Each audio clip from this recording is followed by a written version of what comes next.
Ada pertanyaan dari para keledai liar, dari para umat kebingungan. Pertanyaannya gini, ini sebenarnya bukan pertanyaan ya, tetapi mereka ini mengarah untuk mencobai firman Tuhan. Mungkin teman-teman pernah mendengarkan pertanyaan hal yang semacam ini juga. Jadi pertanyaannya gini, andai kamu hidup di zamannya Yesus, ketika Yesus mau disalib, kira-kira apa yang akan kalian lakukan? Membela, menyelamatkan Yesus, atau lari meninggalkan Yesus, atau membantu untuk menyalibkan Yesus?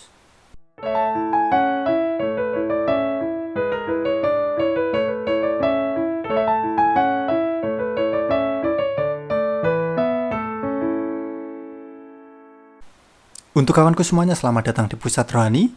Damai Tuhan kita Yesus Kristus beserta kita semuanya.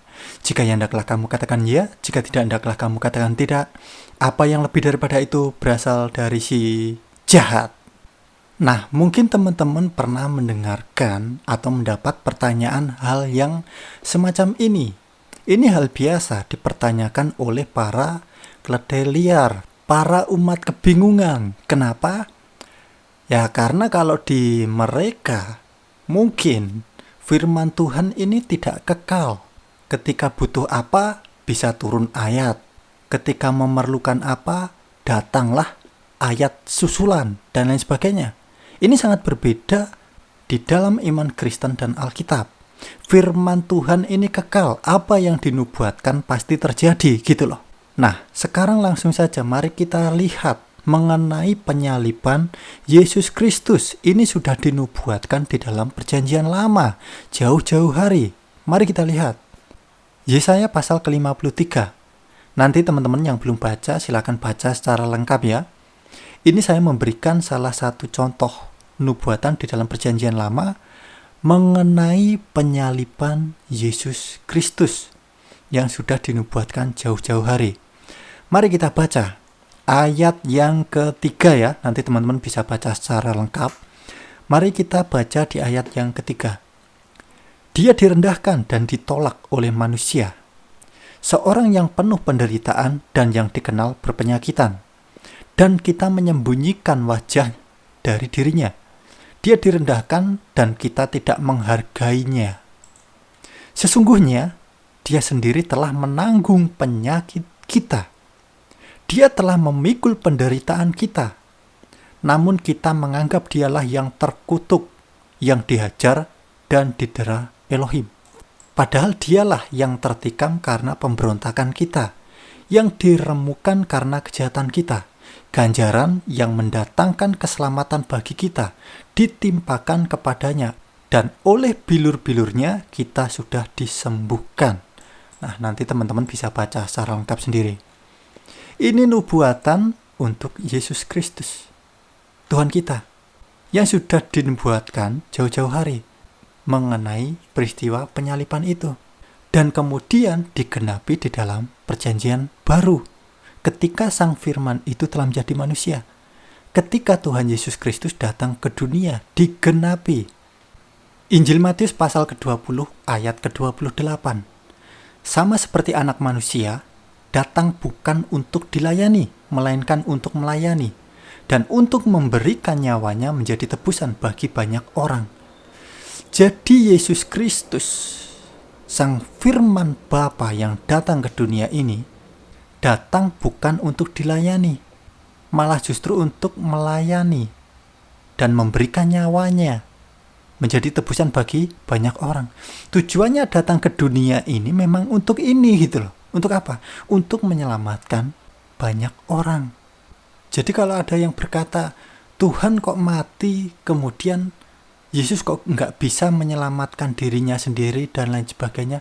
Nah itu memang para keledai liar, umat kebingungan, yang mereka tidak mengerti mengenai firman Tuhan. Kemudian kembali ke pertanyaannya.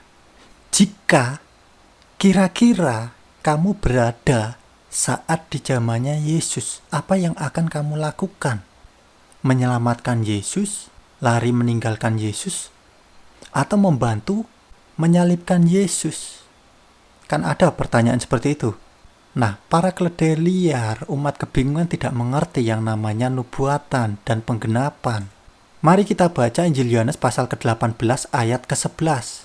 Kata Yesus kepada Petrus, "Sarungkan pedangmu itu. Bukankah aku harus minum cawan yang diberikan Bapa kepadaku?" Jadi kalau kita mau menjawab, oh ya kita pasti akan membela Yesus, menyelamatkan Yesus. Ini sama seperti Petrus yang mau menolong Yesus, mau menyelamatkan Yesus, bahkan sudah menghunuskan pisau atau pedangnya itu. Agar orang-orang yang mau menangkap Yesus ini dihajar sama Petrus gitu loh. Dan murid-murid Yesus, banyak pengikutnya Yesus ini banyak sekali, gak cuma 1-2 orang gitu loh. Kalau kalian lihat, gak cuma ratusan orang, puluhan orang, ribuan orang. Kalau teman-teman lihat, ketika Tuhan Yesus memberikan makanan, roti, dan ikan kepada berapa orang? Ribuan orang. Jadi kalau Yesus ini datang ke dunia untuk menggulingkan pemerintahan atau mencari kekuasaan, ya sangat gampang sekali. Pengikutnya sangat banyak. Tetapi tujuannya bukan itu. Ketika Petrus menghunuskan pisau atau pedangnya ini, kata Tuhan Yesus malah apa? Udah, gak apa-apa, sarungkan pedangmu itu. Bukankah aku harus minum cawan yang diberikan Bapa kepadaku? Semuanya ini memang harus terjadi gitu loh. Jadi kalau kita ditanya apakah kita akan menyelamatkan Yesus? Ya kalau kita mau menyelamatkan Yesus, mungkin mau berperang atau bagaimana melawan orang-orang yang mau menangkap Yesus, ya ini sama seperti Petrus. Nanti kita akan ditegur, diberitahu oleh Tuhan Yesus seperti ini, udah, sarungkan pedangmu. Bukankah aku harus minum cawan yang diberikan Bapa kepadaku? Sudah sangat jelas sekali kan? Kemudian pertanyaan lain. Oke, kalau mau menyelamatkan Yesus, jawabannya itu ya. Seperti contoh Petrus. Kalau mungkin, kemudian apakah mungkin kalau kamu meninggalkan Yesus, mungkin kabur karena kamu takut? Saya beri contoh dari Injil Matius pasal ke-26. Mari kita baca ayat ke-33. Petrus menjawabnya, "Biarpun mereka semua terguncang imannya karena engkau, aku sekali-kali tidak." Yesus berkata kepadanya, "Aku berkata kepadamu, sesungguhnya malam ini sebelum ayam berkokok, engkau telah menyangkal aku 3 kali. Dan kemudian terjadi gitu loh. Jadi firman Tuhan yang dikatakan, nubuatan yang sudah dituliskan, yang dikatakan pasti terjadi gitu loh. Jadi manusia mau berkata apapun, mau menghalang-halangi rencana Tuhan, ya nggak akan bisa gitu loh. Contoh di Injil Yohanes pasal ke-18 ayat ke-11. Ketika Petrus mau menolong, mau melawan orang-orang yang mau menangkap Yesus, disuruh menyarungkan pedangnya. Sudahlah, ini memang harus terjadi gitu loh. Kemudian di Injil Matius pasal ke-26 ayat ke-33, Petrus berkata, "Sekalipun mereka ini terguncang imannya, saya tidak akan." Tetapi apa? Tuhan Yesus berkata, "Sesungguhnya malam ini sebelum ayam berkokok, engkau telah menyangkal aku 3 kali." Dan terjadi. Jadi kalau ada pertanyaan-pertanyaan dari para keledai liar, dari umat kebingungan yang seperti itu, karena mereka ini mencobai firman Tuhan gitulah. Mereka nggak ngerti firman Tuhan. Kalau mungkin kamu hidup di zamannya Yesus, kemudian kamu menolong Yesus, kan nggak jadi penebusan itu. Ada yang bertanya seperti itu juga. Itu nggak mungkin. Manusia mau menggagalkan rencana Tuhan ini nggak mungkin gitu loh. Apa yang sudah dinubuatkan pasti terjadi. Manusia mau menghalang-halangi rencana Tuhan tidak mungkin. Para keledai liar umat kebingungan harus tahu ini, harus paham ini. Tuhan berencana apa, pasti terjadi. Karena rencana Tuhan itulah yang terbaik. Menurut manusia, oh kok begini, kok begitu. Karena mereka nggak ngerti apa yang namanya firman Tuhan, apa yang namanya kebenaran, begitu loh. Oke, Jadi seperti itu teman-teman saudaraku semuanya, semoga terberkati.